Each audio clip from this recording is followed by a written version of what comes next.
Últimamente se ha utilizado mucho el término populismo para referirse sobre todo con una connotación negativa a distintos políticos y gobernantes. Pero, ¿qué es el populismo y cuál es el significado de este concepto?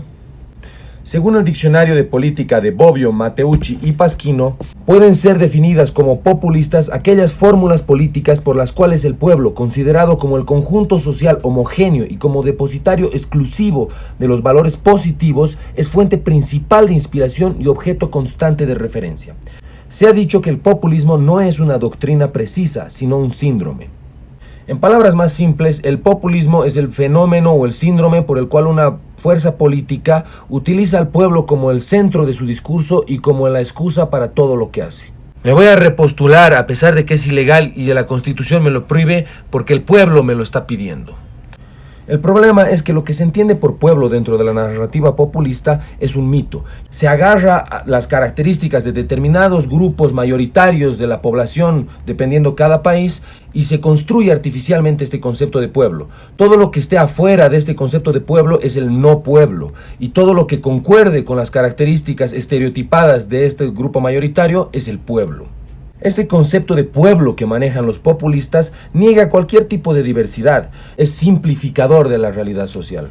Y por otro lado, al ser el único depositario de los valores positivos, el pueblo es lo único bueno que hay, el no pueblo es malo.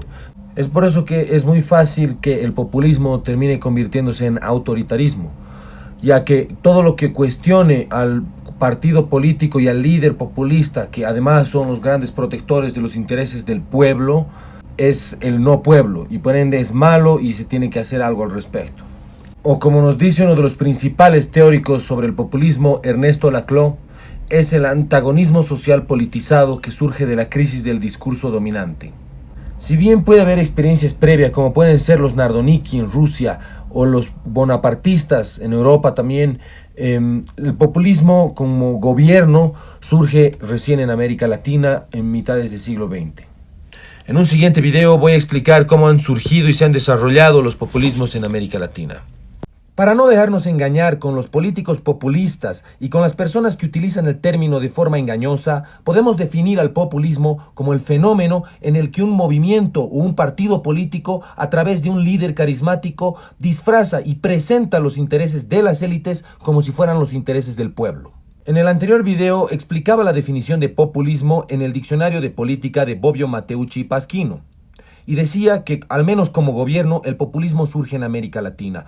Sin embargo, hay mucho debate al respecto, ya que por un lado se asocia al populismo con un proceso histórico en concreto que se da a mediados del siglo XX en América Latina, por el cual se pasa de sociedades tradicionales a sociedades modernas o industriales, ensanchando las clases medias y fortaleciendo o creando nuevas burguesías.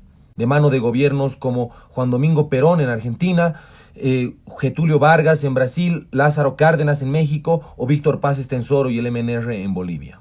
El problema es que entre los mismos populismos latinoamericanos hay muchas diferencias.